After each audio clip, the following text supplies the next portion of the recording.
Bom dia, amigos do canal Redemptoris Mater. Sejam muito bem-vindos. Hoje vamos olhar para o que significam as realidades de carne e espírito na linguagem do apóstolo Paulo. Uma passagem clássica para examinarmos isto é a de Romanos 8. É um belo capítulo de Paulo sobre este mundo e o mundo que há de vir, sobre a antiga criação e a nova criação.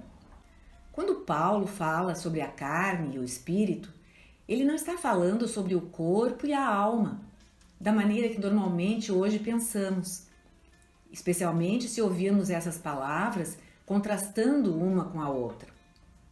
Ele não quer dizer o exterior e o interior de uma mesma pessoa.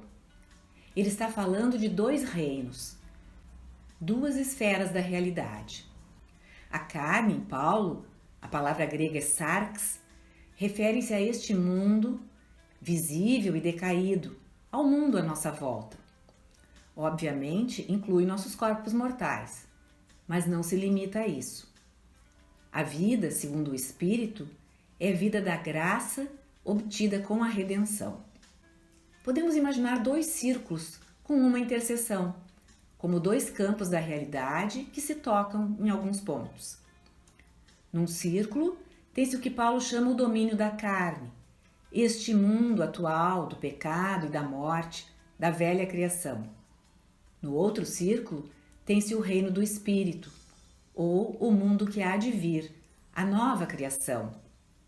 É o reino no qual Cristo ressuscitado e todos os santos reinarão em glória depois do julgamento final, quando houver a ressurreição dos mortos. É o reino no qual Cristo já reina. Então, por um lado, os cristãos que são batizados já têm o Espírito de Deus habitando neles, já têm a nova vida da ressurreição neles, mas ainda não se manifestou completamente com a ressurreição dos seus corpos. Ainda experimentam o sofrimento e a morte, ainda têm que lutar contra o pecado. Ao mesmo tempo, porém, eles realmente pertencem à vida da nova criação e estão caminhando em direção a essa vida em plenitude. Aqui está a zona de interseção entre os dois círculos. Então Paulo alerta aos romanos e às pessoas de todos os tempos que se certifiquem de que o Espírito Santo continua a habitar nelas, porque o Espírito é a garantia de participação nesse reino vindouro. Embora essa participação não seja vista agora, seja invisível, é uma verdadeira participação. É uma garantia de que o mesmo Espírito que ressuscitou Jesus dos mortos também dará vida a todos os corpos mortais. Porque a ressurreição de Jesus no domingo de Páscoa é um prenúncio do que o mesmo Espírito fará com os corpos mortais na ressurreição do último dia. É preciso olhar para esse momento, esperar a vida glorificada que Cristo já possui desde o domingo de Páscoa e que um dia nos caberá. Essa é a implicação escatológica da carta aos Romanos, capítulo 8. Mas também há uma implicação moral para esta realidade do Espírito que habita em nós e para a realidade de que não estamos mais na carne. Eu posso pensar assim: moro em Porto Alegre, mas na verdade eu pertenço ao reino de Deus, a Jerusalém Celeste, desde que sou batizada. Esse é o meu endereço real. Essa é a minha verdadeira cidadania, o céu.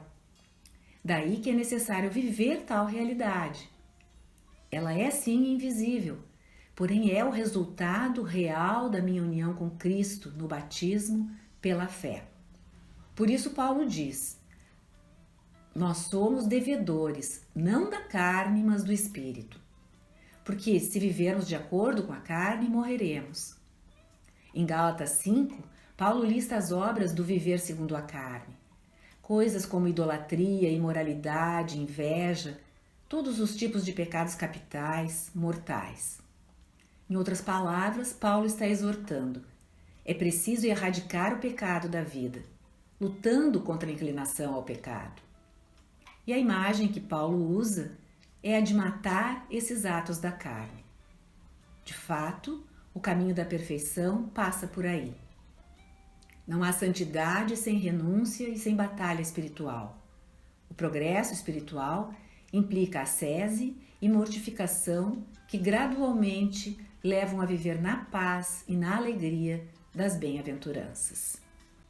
Obrigada por terem nos acompanhado nesta postagem.